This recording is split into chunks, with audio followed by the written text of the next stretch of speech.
Hello everyone, this is James. I'm a computer science graduate turned teacher, and in this video we're going to look into A-level computer science, chapter 2, communication and networking technologies. In the last chapter we learned how data can be represented in binary. In this chapter we're going to look into how this data can be transferred from one computer to another computer. And this is our chapter outline. The first topic we're going to learn today is called the wide area network. Before that, let's learn how, in the past, how a computer can be accessed by multiple users. So, user will be using terminal to access just one computer. And what wide area does is that it allows computer in different organizations to be networked. It's called wide area because it usually covers thousands of kilometers apart. As personal computer become trendy, these organization also turns into a local area network in which each user will now have their own respective computer, and then they will communicate with another computer in another network via the wide area network. So some of the benefits of a wide area network is that a task could be executed on a distant computer equipped with the necessary software. Let's say you are using the computer here, but then the software that you want to use is over this computer. With wide area network, this is what you can do. You can use the software in another computer. An archive dataset located on a remote computer could also be retrieved. So imagine if you only want to store your computer in a data storage server, you could also do that using a wide area network. Information could be electronically sent to a computer on a user on a computer situated remotely. So if your friend is here and you are here, you can also send a data via a wide area network. Some of the characteristics of a wide area network: first of all, the organization doesn't own it. It instead got leasing from a public switch telephone network company, which is something that we'll talk about in a while. Second characteristic is that they use fiber-optic cable to allow rapid data transmission. Communication inside the WAN will happen between switches. For your information, this is the switches. Think of them like a central hub for this computer to communicate with each other. And there's no end system directly connected to the WAN.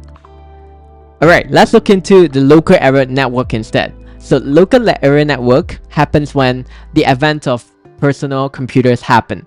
So now user in the organization could have a personal computer on their desk, and then computers could operate standalone or be networked in something called the local area network.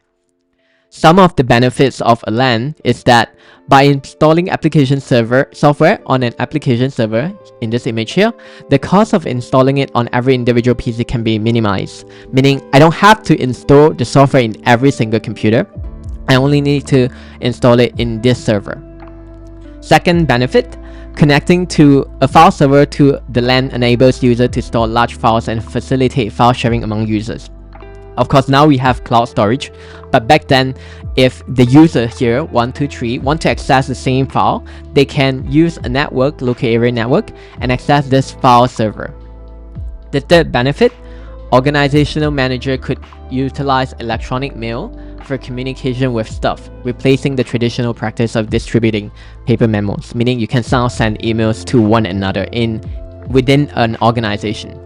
Some of the characteristics of a LAN is used by an organization, and then the ownership rests with the organization, unlike the WAN, which is leased by the PSTN. And it utilizes twisted pair cables or Wi-Fi as the transmission medium. We'll talk about that in a while. Each LAN will also have a device to link to another network. In this case, which is our switch, the middleman for all these devices to connect to another device on another network. Feature end system comprising user system or server linked to the LAN.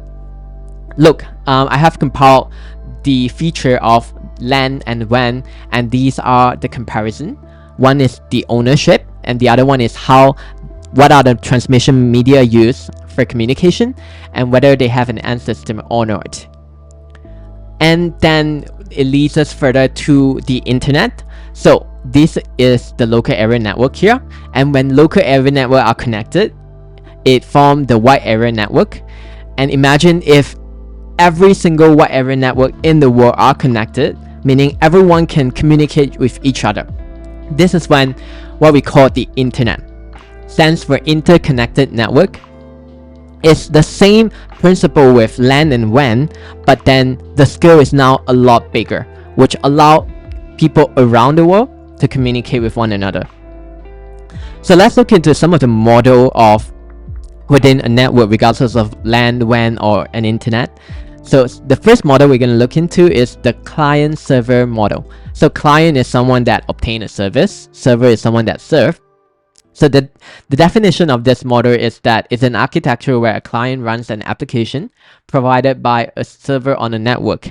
An example I can give you is that the client is the web browser that you use, and the server embodies the web server that stores all the website that you want to use. So for client-server model, we have two different types of it. One type of it is the thin client, meaning you don't actually do any processing before you let the server do your stuff. So step 1, choose an application to run. Step 2, send the input data to the server, and then they will do some processing in the server side, and you will just receive the output back from the application. There's no pre and post processing. Whereas for thick client, this is the difference. Choose an application again, and it will perform certain processing tasks before sending the request to the server, and can also handle additional processing after receiving the output for the application, meaning pre-processing and post-processing. And the client might also download the application from the server and then run the application locally. So it doesn't have to be done on the server itself. You can download the entire application and do it yourself. Great, so these are the two different types. Whereas for thick client, for pre-processing, let me give you an example. Is that when you are submitting an online form to calculate the total cost of items you want to do. So usually we'll fill in some form on, for instance, what we want to buy, and that will first calculate the subtotal for each item based on the quantity and price you entered. And these data will then be sent after processing to the server. The server will generate the final output. For instance, what is the total cost of the entire transaction? And then when the data is received back, you add some post-processing. Maybe you let it be displayed in a more user-friendly way. So this is an example of thick client processing, meaning you have some pre-processing and post-processing happening at the back. So the client-server model is the choice for the following circumstance, is that when the server holds a database that the client system can access. The server also hosts a web application that enables the client system to search for or occasionally provide information. Or you also use this model if the server hosts a web application that allows the client system to conduct e-commerce or financial transaction. So an alternative to the client's server model is the peer-to-peer model, in which in this model, none of this computer is the only client and none of this computer is the only server. And how it works is that each peer will sometimes serve as a client and also at the same time as a server, meaning they will help each other instead. So these are the advantages of the two different models. I have comparison here. In a client-server model, it enables an organization to manage and regulate downloading and utilization of file, meaning the organization have more control. And then here, file can also be safeguarded against malware. Because imagine you are only storing files in this server, you can run more rigorous antivirus check on here. Whereas compared to peer-to-peer, the benefits is that it prevents network congestion because everyone can be a client, so you don't have to rely on a specific computer or server alone. Segments of file can also be downloaded individually, and the file segments are accessible from multiple hosts, meaning everyone has it.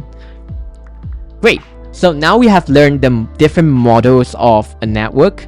We'll now look into how the different ways these devices can be connected, meaning the layout of these devices in that network. And we have 4 different types of arrangement, and by the way, this is what we call the network topologies. The first one is the point-to-point connection, bus topology, mesh topology, and also star topology. Let's look into each one of them. Before we look into each one of them, by the way, you need to understand what are the different data transmission modes available. Simplex stands for data flow is in one direction. Half duplex means data can flow in 2 ways, but not at the same time. But full duplex is when data flows in 2 ways, but at the same time. So these are the data transmission modes. Besides, you also need to know the data transmission methods, how data can be sent. Is it a broadcast transmission mode, meaning you broadcast all the data to every device in the network, or you multicast in a one-to-many connection, or is a one-to-one communication only. As looking at all this topology, the only thing that differs them is that the way they are arranged and how their data transmission modes and methods are different. And let's look into point-to-point topology. It only involves two computers connecting with each other, and the transmission mode will be simplex or duplex, meaning one-way or two-way, and the method can only be unicast. It can't be broadcast because you only have one partner. It's called point-to-point. Alright. Second topology is the bus topology, meaning you're connecting multiple devices using one single cable. And the method is that for every message that you want to transmit, let's say workstation 1 wants to transmit data to the printer, it will transmit data to every single device in the network. Hence, it is a broadcast communication method. And the benefits of this topology is that the network's redundancy is evident as a malfunction in an individual end system or its connecting link doesn't impact the network usability for other end system. Meaning if there's one device that's broken, it doesn't affect another device. Alright. Let's proceed to the mesh topology. This is a little bit special. Instead of using just one cable, you are using many cables to connect all these devices. And each device, as you can see in the diagram, they are connected to every single other device here. So for instance, this computer 1 here connected to 2, 3, 4, 5. And the transmission mode is duplex, meaning you can send it in two ways. Methods, it can be unicast, meaning only send to one computer, or it can be multicast, send to two computers, or it can be broadcast, sent to every single computer. And the usage is usually they are used in a LAN or router, but one disadvantage is that many cables might need to be used and it can be a bit complicated. Great. The next topology is the star topology. So unlike the mesh topologies, this topology has all the computers connected to something called the central device. And the mode is again duplex, and these are the three methods. And the benefits of it is that if a computer broke down, it doesn't affect another computer because it has a central device. The only condition is that this central device, which is usually a switch here, cannot fail. If it fails, the communication will not work. So some companies also use hybrid network, meaning it's a combination of different network topologies. For instance, you are combining star topologies and mesh topologies. They usually do this to achieve specific performance, scalability, or redundancy goals. Alright, and the advantage of doing this is that establish a new LAN with a different topology when using the current topology for the new LAN isn't practical within existing LAN. Great, so now we have looked into the modes and also topology. We're now looking into the transmission media. What are some of the hardwares used to allow communication to happen? And we can categorize them into cable and wireless communication media. So let's look into cable communication, a transmission using copper wire or fiber optic. For copper wire, it can be twisted pair or coaxial, and fiber optic would just be fiber optic. Some of the factors that needs to be considered are over here. Let's look into the tree cable. So this is how a twisted pair looks like. Typically employed to link telephone handset with telephone lines, also used in high-speed LAN. Whereas coaxial is used extensively by cable television companies and in metropolitan network, which is a bigger version of the LAN. And this is the structure of the coaxial network. Whereas fiber optic is the technology of choice for long-distance cabling. And these are the different characteristics of the tree cable. They each have their own advantage. For instance, fiber optic, the cost is the highest, meaning it's the most expensive, yet it provides the highest data rate. And then the interference, it also least affected and needs to repeat less often. So you can see that the pricier objectives, the better the benefit. But as a computer scientist, when you are choosing which cable to use, it often depends on your budget and what you are trying to achieve. Is the data rate very important to you? If not, then you can use the twisted pair instead. So this is the comparison. Whereas for Now we look into wireless, meaning they don't require any cable. In fact, they utilize something that is inside the electromagnetic spectrum. If you are in my physics class, you should know this, recognize this. So the three choices available to transmit data using wave, electromagnetic wave, are infrared, microwave, and radio wave. So these are the three different waves. Again, when we are considering which type of electromagnetic wave to use, these are the factors that we want to think about. Again, you can see that infrared here has the highest frequency, and then they can also transfer the highest data rate. But their disadvantage is that they cannot penetrate wall very well. So again, when you're looking at this table here, every single type of electromagnetic wave here has their own disadvantage and advantage. So if, for instance, if you want long distance communication, you use radio wave because they rank the first place in penetration, right, etc. Even though their data rate can be a little slower. Alright, so this is the three different types. And when it comes to comparing cable and wireless, these are some of the characteristics. Permission. Cable, you need to get permission from the landholders because sometimes cables can be placed underground. Whereas wireless, you need to get regulation approval from the government. Global transmission, it happens under fiber optic cables, laid underground or seabed, whereas wireless, it happens using satellite transmission. Level of interference is lower underground, but it's higher when you're transmitting wirelessly. And usage of repeaters, seldom often, and then mobile phone prevalence. We don't connect a cable to our mobile phones, so our mobile phones is currently communicating with each other using wireless transmission. So these are just some comparison. And then what allows wireless communication to work is satellites.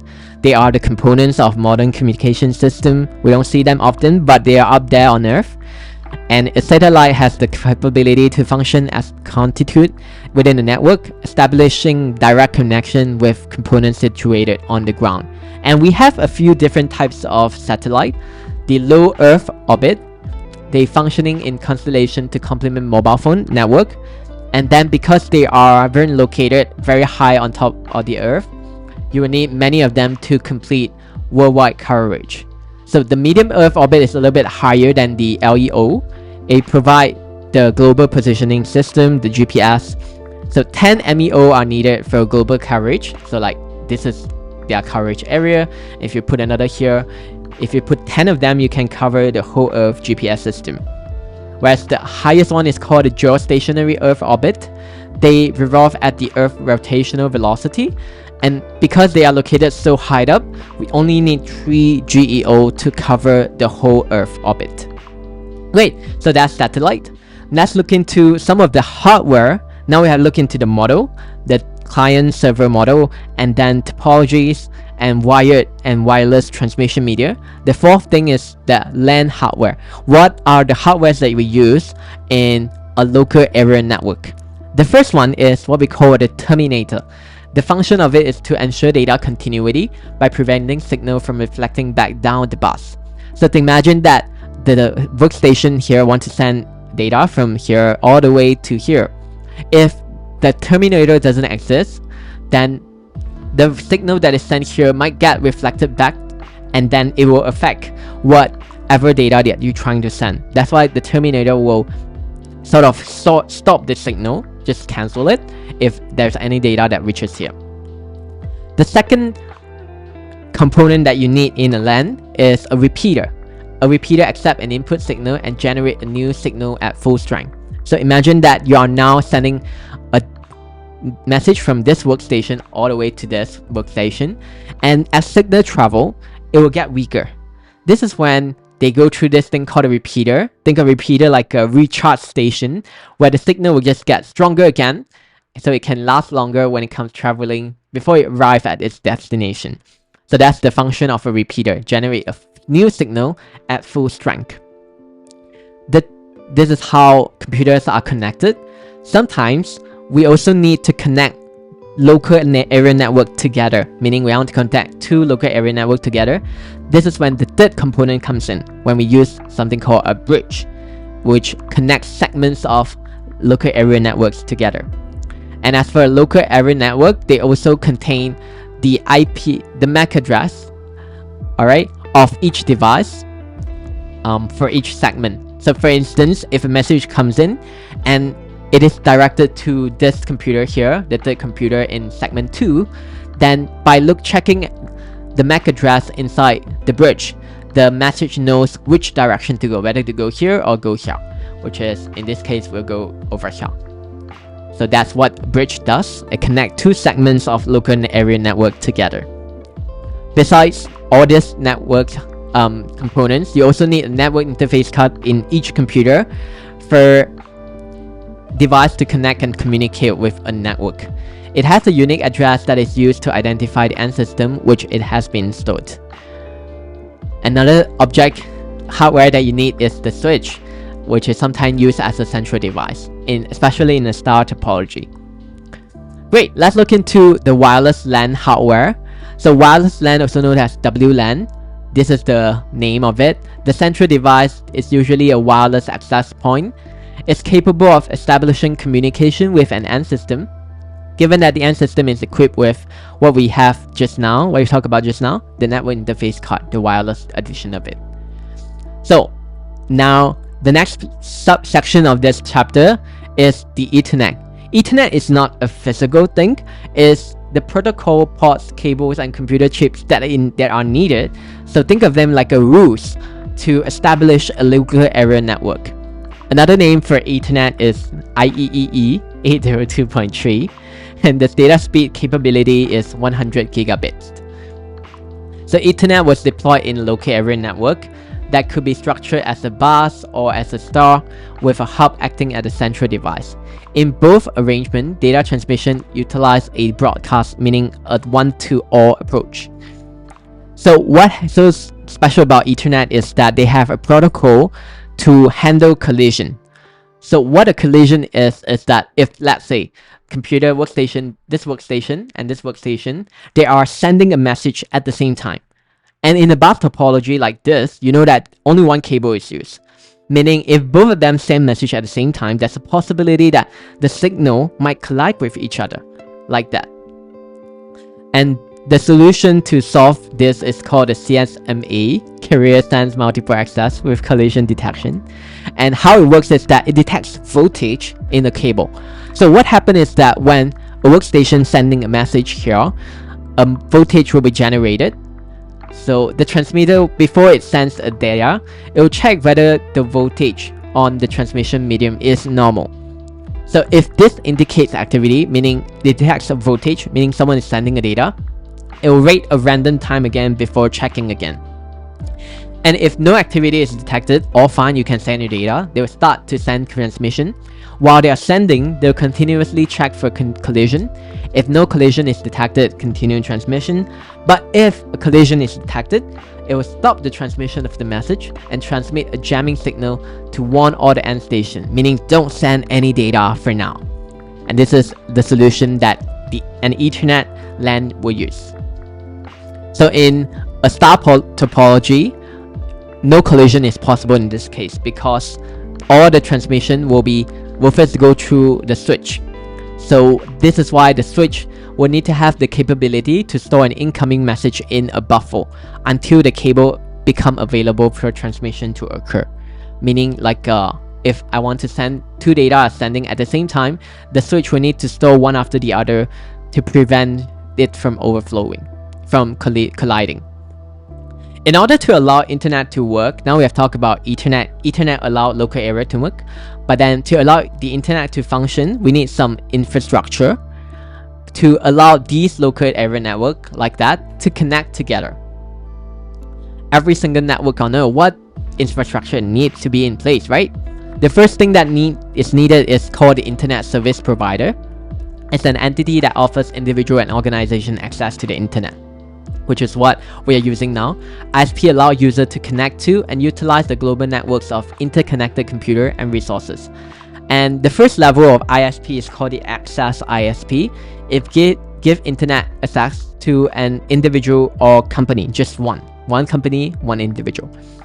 And when these access ISP are connected, they are connected through the regional ISP, in which they connect states and also region. As you can predict, the next level of ISP will be one that connect the states together, which will form the backbone ISP. Last but not least, the backbone ISP will connect all the countries' network together, which forms the internet.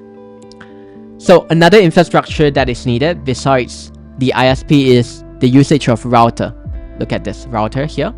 So a few characteristics: they connected in mesh. The cable mesh consists of numerous connection points known as node, featuring router at each node. Think of it like a connecting point, these routers.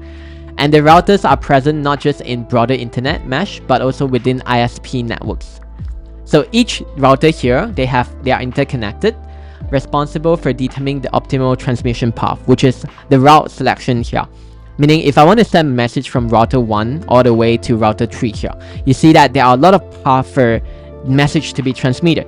So what the router needs to do is that it needs to select the shortest possible path for message to arrive from one place to another to ensure rapid data transmission.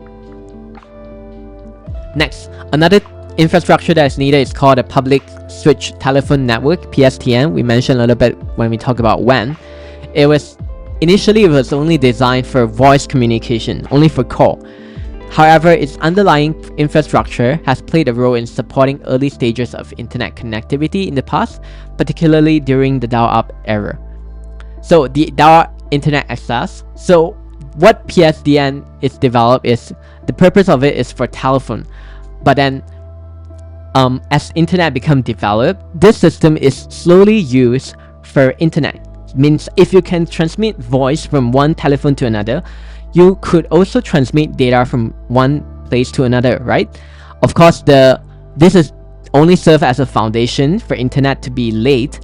But then this connection, because this infrastructure is developed for telephone communication, so it is actually slower as compared to modern broadband connections. And the evolution of PSTN, they have enhanced their primary communication pathway using fiber optic cables and digital technologies. And this enhancement allows more data to be transmitted at a higher speed. Because if you know fiber optic, they are used because they can transmit data in the speed of light, because light is being used to encode data.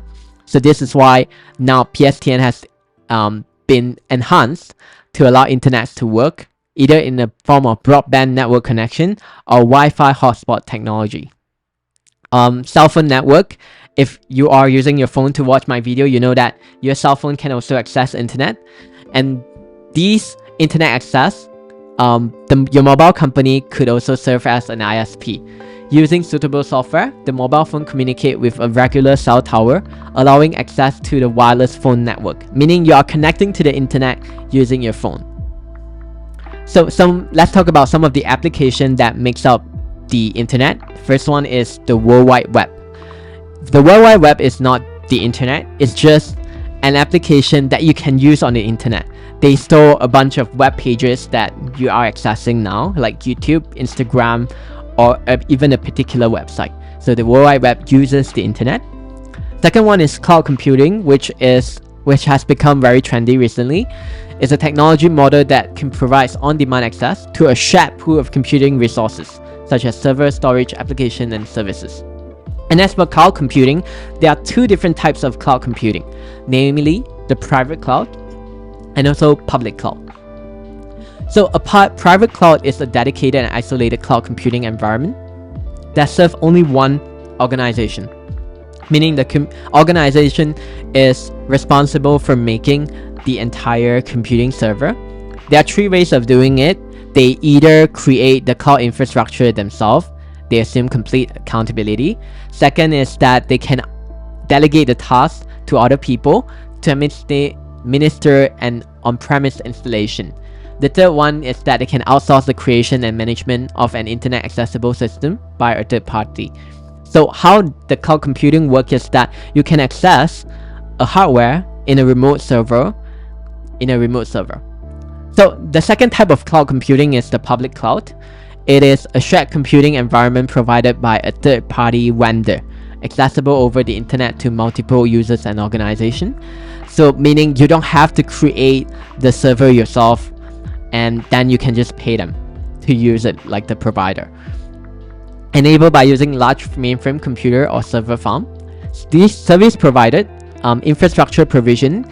You can look at Amazon EC2. So what essentially it is that Amazon built computers in a remote server that has really high computing power.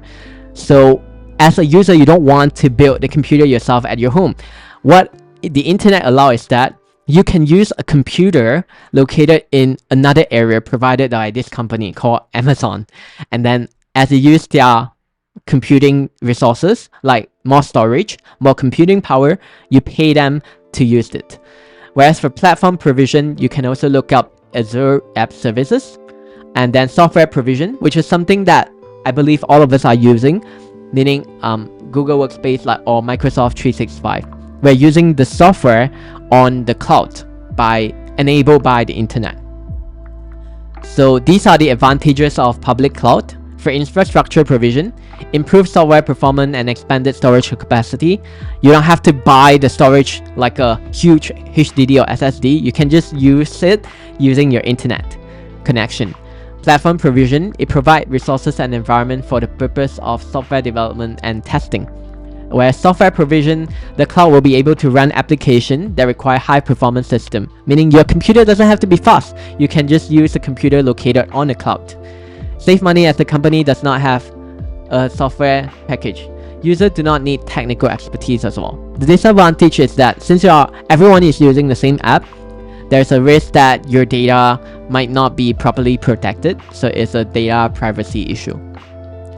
So another thing that utilize the internet is called bit streaming, which is something that you are doing now. You're watching my video. So a bit stream is a sequential series of binary bits that represent digital data, including video, and it's being transmitted. And this is an image I captured from YouTube. The red color here is the length of the video that you have watched, and the gray area here is the data that has been transmitted to your computer, and they are waiting to be watched by you. So these are the buffers. So media storage, meaning all the computers across the world, they are accessing the same videos located in, for instance, the YouTube storage server. And without the internet, this simply cannot be done. So in other words, you are saying one video that is made here can be transmitted to multiple computers to be viewed because of the internet. There are three ways you can stream a media. First of all, you can download the content and watch it at some future convenient time. And I believe what you're doing now is the on-demand, meaning you want to watch my video and you turn on YouTube. And when the user select a specific moment for transmitting the content, you click play, and then at this moment, YouTube is transmitting 0 and 1 to your computer, including the buffer, in order to be watched. So the more you watch, the more data they are going to send you continuously. Whereas real time is more like when you're watching NBA or football, and as the bit stream content is generated, it's simultaneously transmitted. So imagine I'm watching Ronaldo playing football, and the camera is recording the match. At the same time, it is also transmitting the data it records to multiple servers, and then these servers will then transmit the data to your computer or your television. So this is the real-time media streaming. There are two terms that you need to know when it comes to media streaming. First one is called the bit rate. How many bits are transmitted in 1 second? So if I'm recording the football match in 1 MB per second, then the bit rate, meaning the bits you have transmitting, has to be more than 1 MB per second for a good viewing experience. Otherwise, you get what you have, like the laggy experience, because the bits that are generated is not being transferred fast enough. So your bit rate is usually determined by your ISP. This is a screenshot I taken from my country's ISP price list. So the more you pay, the faster your internet connection will be, then the more bits it can be used. More bits can be transmitted in just 1 second. Another term you need to know is called the buffer in the media. It is stored media file that has not been played, like the gray area here, meaning the data has been transmitted to your computer, but it has not yet been played. It's essential to have a buffer size that is sufficiently large. So this is what we call buffer size. You have two different labels here. High watermark, meaning indicate the maximum amount of the data the buffer can hold before it triggers a pause or data removal process. Low watermark indicate the minimum data amount before it triggers a data addition process. Meaning, as for YouTube, they don't want to send you the whole video in one shot. They want to see how long you're actually watching. So they will send you bit by bit using this called this is the buffer. So you think of it like data filled in here. In this case, I have a lot of data, so I won't ask for another data to be sent to my computer. So as you watch more and more data, imagine these data become it reaches the lower watermark. This is when your computer will say, hey YouTube, can you send the next bunch of data to my computer so that I can watch it. So that's buffer. This is a low watermark, meaning data addition process is now needed. Great. The last part of our chapter is the IP addressing. Look, for internet to work, we know that the computer needs to transmit data from one computer to another, but then they also need to know where to transmit the data. This is when addressing comes in.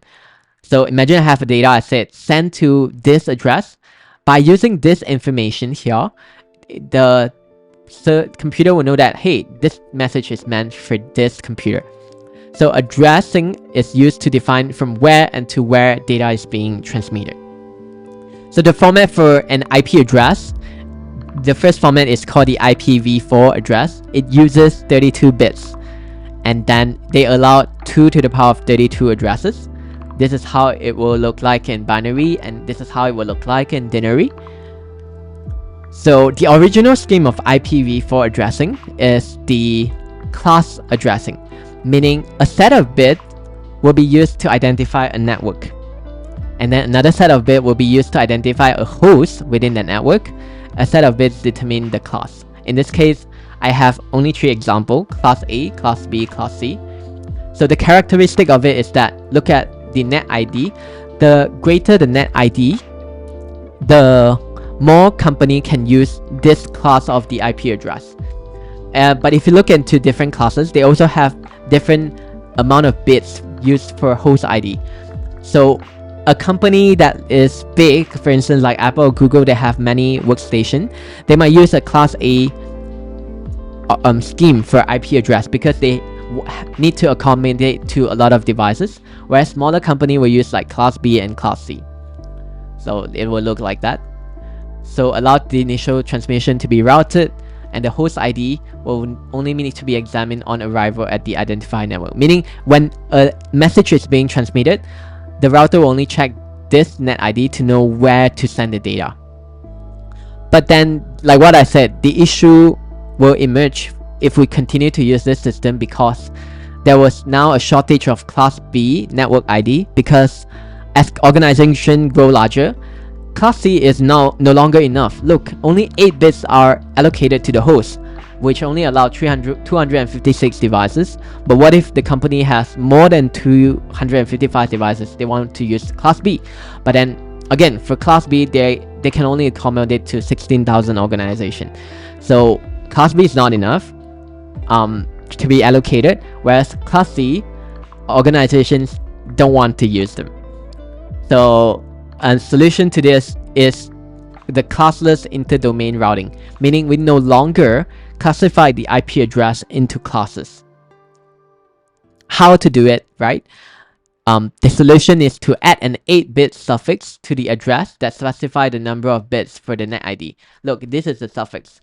And this shows that 18, meaning we are using the first 18-bit as the network ID and last 14-bit as the host ID. So by just adding a suffix, we allow CRDR to have variable length subnet masks, meaning the amount of bits we use for net ID and host ID is now a lot more flexible. This is super important in today's internet because we are running out of IPv4 address. With CIDR, we can allocate just the right amount of address to different networks, preventing address wastage and improve overall IP address utilization. Alright, so initially we have the class scheme, and now the better solution is a classless scheme. So another solution is what we call a subnetting scheme. It is the process of dividing a large network into smaller, more manageable subnetwork. Let me give you an example. Let's say that I have a school that wants to accommodate 200 workspaces, and this school has 8 departments. So to use the addressing method, the school will need 8 individual Class C net ID for each department, and then each department will then be able to accommodate 256 workspaces if we were to use this scheme. 24 bits for net ID and 8 bits for host ID.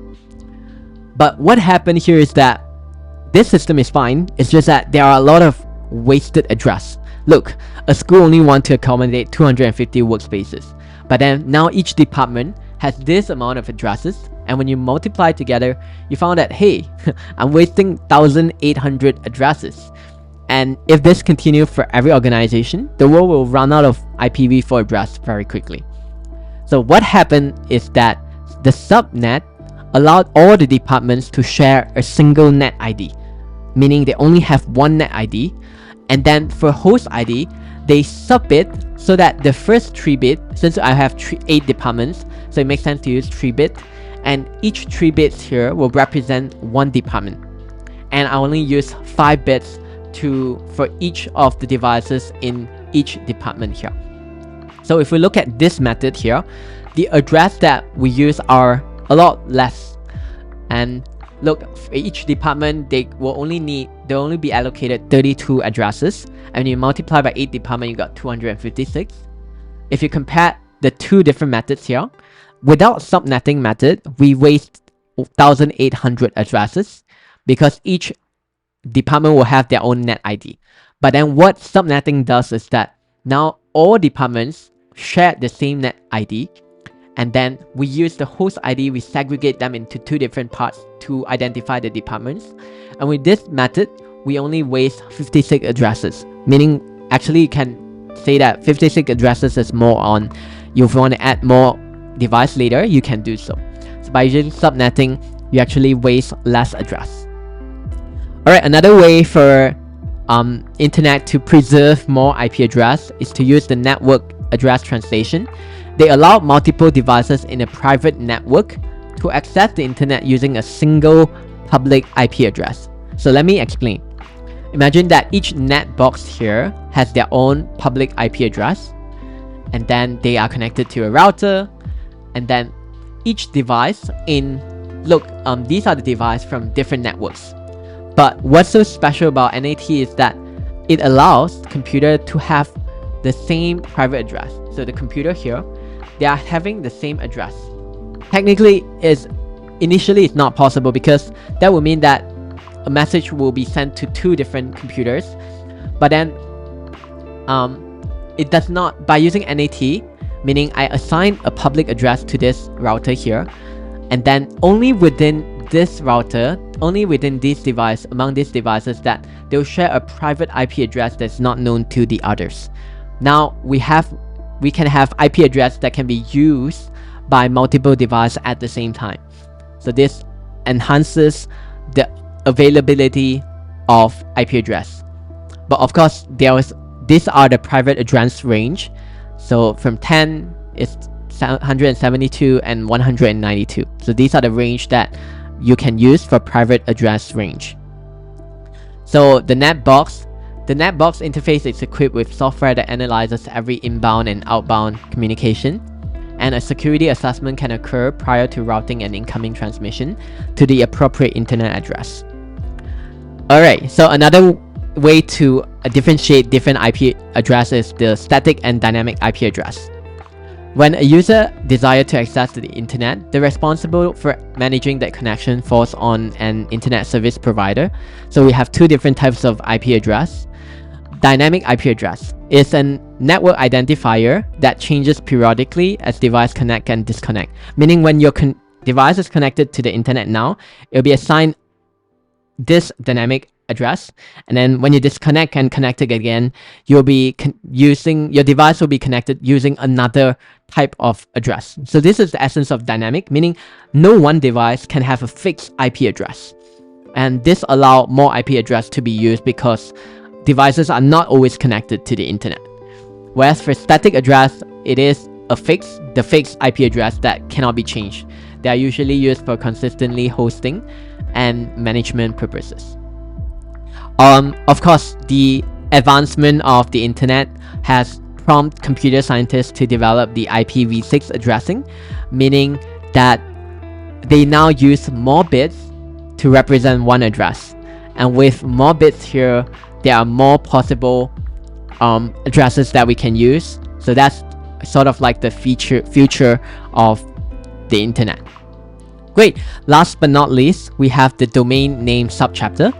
So domain name system is a decentralized naming system that translates human readable domain name into IP address. So this is a website URL that we always key into Google bar. But what the DNS does is that they will convert these web pages, so this URL, into IP address so that our computer knows where to locate the web pages. So for domain name server, they are structured hierarchically, resembling an upside down tree. So the first layer is the root server, top of hierarchy starting point, and the top level domain. So for instance, if my computer is .com, then they will only look into all the website that has the term .com arranged in hierarchy. And second level, and beneath the TLD are the second level domain, which are the actual domain that people typically register, like google.com or example.org, and then more and more levels at the bottom. And then name resolution is the process that domain name server use to look up a domain name to find an IP address. So there are three outcomes. If the server receiving the query has control over the domain, it provides an accurate and authoritative IP address in the response. So if I found it, the DNS found it, then it will just give the IP address. But if the server doesn't control the domain, let's say they don't responsible for .org, right? It can provide an IP address from its cache of recent requests, which might be updated. It will check whether someone has asked for the same domain name before. If that is so, it will then return the IP address, but it could be outdated because it's in the past. But then for remote domains in a query, then it will then send out to a root server that gives the top level domain name server address, leading to the next domain name. So if I can't find the domain name here, look into the next level, and so on until an authoritative IP address is obtained. Then we return it up and give it back to the requester. So these are what we have learned today. So first of all, we look into how computers can be connected using networks like the WAN and the LAN. We also look into how when the WAN are connected, we form the internet. Last but not least, we look into what are the infrastructure needed for an internet to work. So let me know in the comment section if you have any doubts, and then I'll try to reply. And if you watch until now, thank you so much for watching, and I will see you in the next video. Goodbye.